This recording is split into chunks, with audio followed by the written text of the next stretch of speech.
Assalamualaikum warahmatullahi wabarakatuh. Baiklah, di sini saya akan menjelaskan tugas besar restoran yang telah kami buat. Jadi, untuk membuat aplikasi database restoran, kami menggunakan PHP MyAdmin sebagai database-nya. Bisa dilihat database kami bernama database restoran. Nah, di dalam database ini terdapat tabel-tabel lagi yang kami buat. Itu ada tabel admin, tabel makanan, tabel minuman, transaksi makanan, dan transaksi minuman. Jadi di setiap tabel ini juga kami rincikan lagi strukturnya. Seperti di admin, kami membuat ada kode admin, nama admin, jenis kelamin, alamat, dan agama. Di kode admin kami buat primary agar inputnya tidak boleh sama. Nah, setelah database terbangun, baru kita masuk mulai ke kode desainnya di NetBeans. Bisa dilihat ini desain awal kami.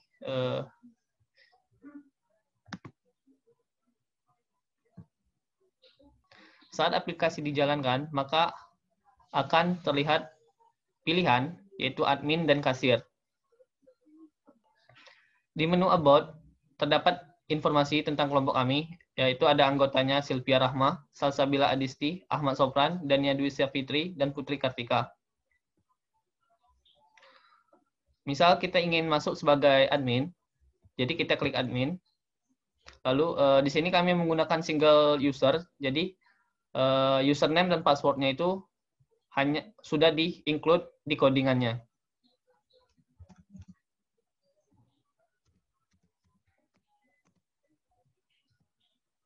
Ini yang terjadi jika password atau username salah. Jadi tidak semua orang bisa login. Hanya admin yang tahu username-nya atau password-nya.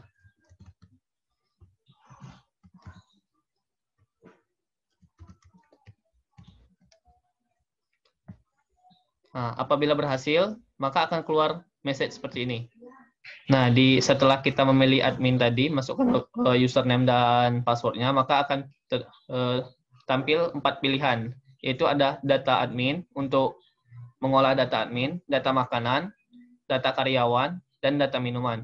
Nah, untuk data adminnya akan disambung oleh anggota kami yang lain.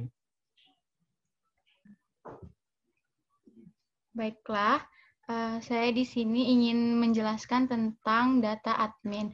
Nah, di data admin ini ada kode admin, nama admin, agama, alamat, jenis kelamin. Nah, di jenis kelamin ini kami menggunakan combo box, yaitu ada laki-laki dan juga perempuan. Dan juga ada 6 button, yaitu button cari, button simpan, edit, hapus, batal, dan juga keluar. Saya akan memasukkan sebuah data admin, yaitu dengan kode admin. Terus nama adminnya Dania.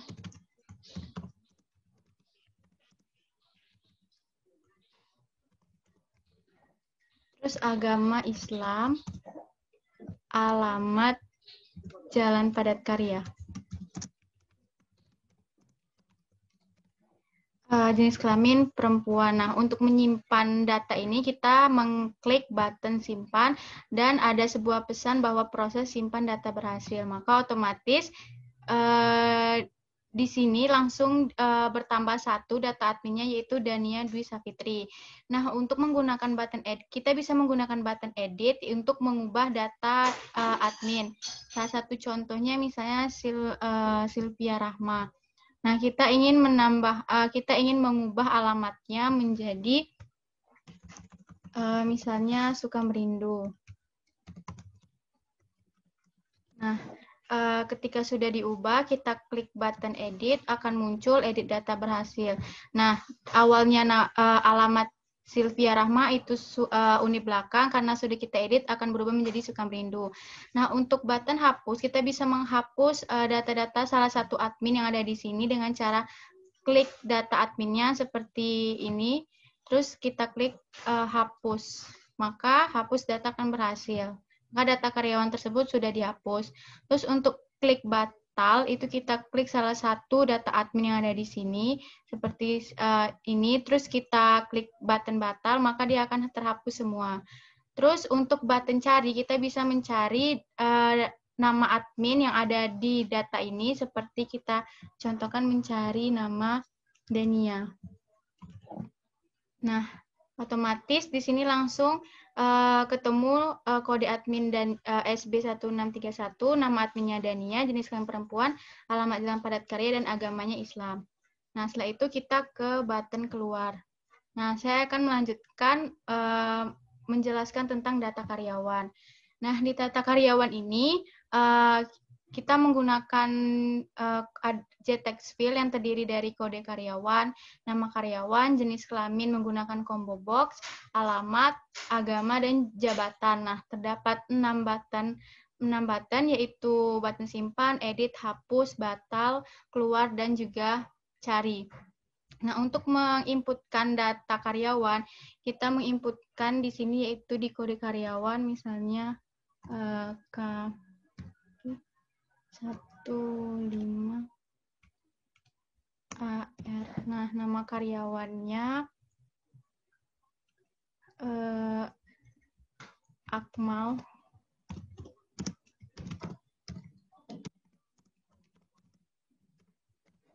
Jenis kelaminnya perempuan, alamatnya Pagar Dewa, agama Islam, jabatannya sebagai chef. Nah, untuk menyimpan data karyawan tersebut, kita klik button simpan, maka akan timbul pesan proses simpan berhasil. Nah, otomatis di sini akan bertambah data karyawan, yaitu Akmal Trusiki nanti yang kita inputkan tadi. Untuk menggunakan button edit ini, kita bisa mengklik salah satu data karyawan, yaitu seperti ini. Terus kita ingin mengubah jabatannya menjadi pelayan. Nah, terus untuk mengeditnya kita klik button edit, maka edit data berhasil. Nah, Dania tadi jabatannya berubah menjadi pelayan. Nah, untuk menghapus salah satu data, kita klik data karyawan, terus kita hapus, maka akan muncul pesan hapus data berhasil. Nah, untuk merefresh atau membatalkan, kita klik salah satu ini, terus kita klik batal, maka semua akan kosong. Terus untuk pencarian, kita klik salah satu nama, misalnya Nurul. Nah, terus kita klik button cari, otomatis di sini akan keluar Widya Nurul Huda, data karyawan yang ingin kita cari. Setelah itu, apabila kita sudah menggunakan form data karyawan ini, kita boleh keluar dengan mengklik button keluar. Nah, selanjutnya untuk data makanan dan minuman itu akan dijelaskan oleh anggota kelompok yang lainnya. Baiklah, saya akan melanjutkan penjelasan mengenai data makanan dan data minuman. Yang pertama, data makanan. Nah, di sini terdapat kode makanan, nama makanan, dan harga makanan. Dan terdapat button cari, simpan, edit, hapus, batal, juga keluar. Nah, untuk menambah makanan, kita bisa menulisnya di sini. Contohnya dengan kode makanan ASD 05. Nama makanan rendang. Harga makanan 20.000. Kemudian kita bisa mengklik button simpan. Dan akan muncul di sini, yaitu rendang dengan harga 20.000. Kemudian untuk button edit, kita bisa mengedit data makanan di sini. Contohnya dendeng.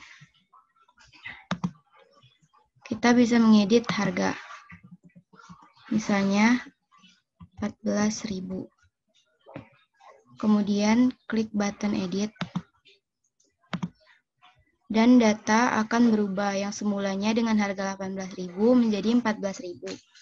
Kemudian untuk button hapus, kita bisa menghapus salah satu data makanan di sini dengan mengklik salah satu makanan, kemudian klik button hapus, dan data makanan yang diklik tadi sudah hilang. Kemudian saat kita ingin menghapus apa yang sudah kita input di sini, kita bisa klik batal di sini. Kemudian kolom akan bersih. Kemudian untuk button cari, kita bisa mencari salah satu makanan di sini dengan menulis dan klik button cari. Kemudian akan muncul yang sesuai dengan kita tulis tadi. Kemudian button keluar akan kembali ke menu yang awal tadi. Kemudian data minuman. Sama halnya dengan data makanan tadi, terdapat kode minuman, nama minuman, harga minuman. Dan terdapat button cari, simpan, edit, hapus, batal, dan keluar. Untuk simpan, kita contoh.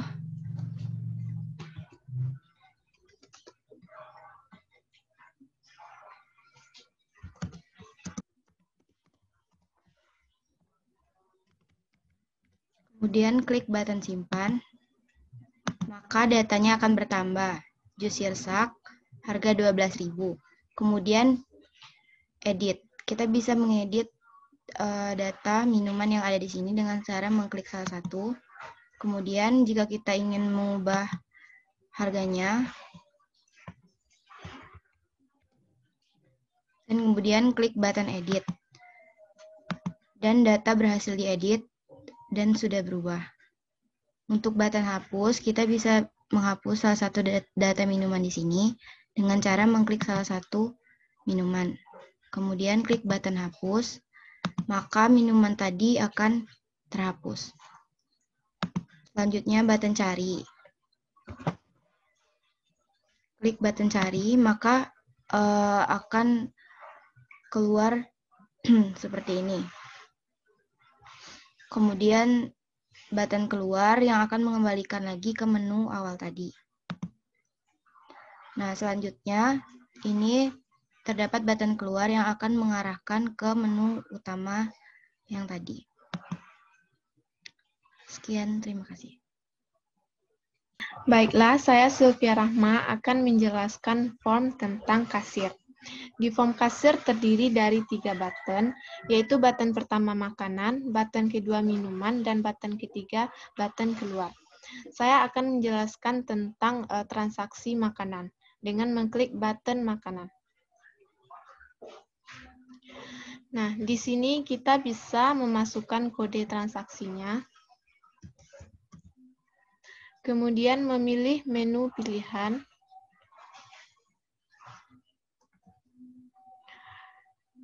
Kemudian masukkan harga dari makanan yang telah dipilih.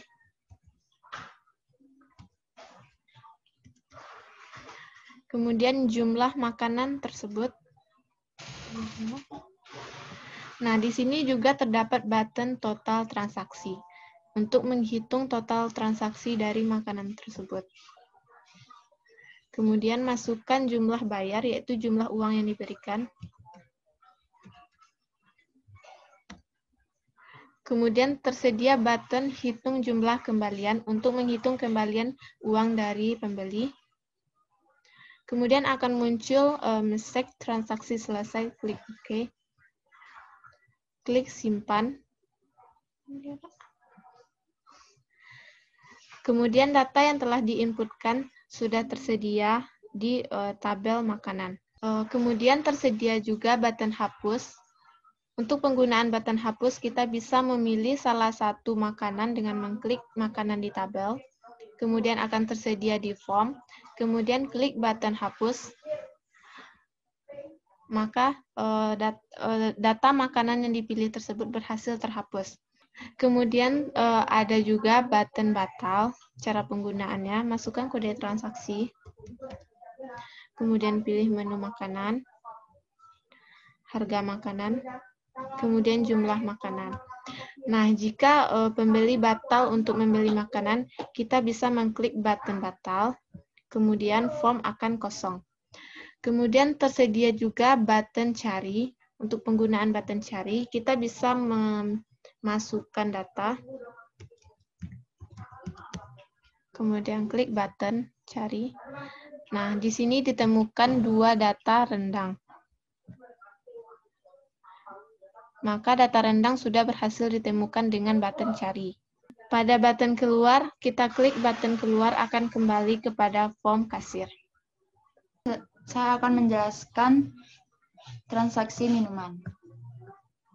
Pada transaksi minuman terdapat kode transaksi, nama minuman, harga minuman, jumlah minuman, total belanja, bayar, dan kembali. Dan terdapat pula button yaitu cari, hitung total transaksi, hitung jumlah kembalian, simpan, batal, hapus, dan keluar. Untuk kode transaksi,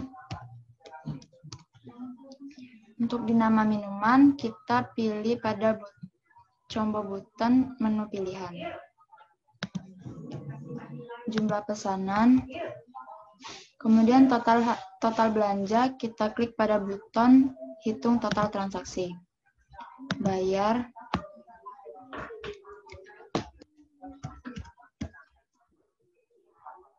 kemudian untuk kembalian, klik pada button hitung jumlah kembalian. Kemudian kita simpan data.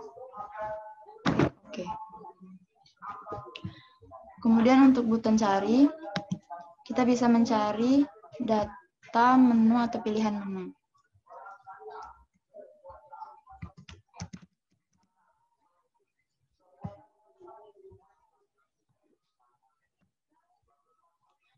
Maka akan keluar pada GFrom. Kemudian jika kita akan menghapus atau ingin batal, kita akan klik button pada button batal. Maka akan terhapus. Kemudian pada button hapus, kita bisa menghapus data. Maka akan hilang di data menu. Kemudian setelah selesai, kita bisa keluar. Untuk button keluar, kita bisa kembali ke menu transaksi pembeli. Itu saja presentasi dari kelompok kami. Terima kasih. Assalamualaikum warahmatullahi wabarakatuh.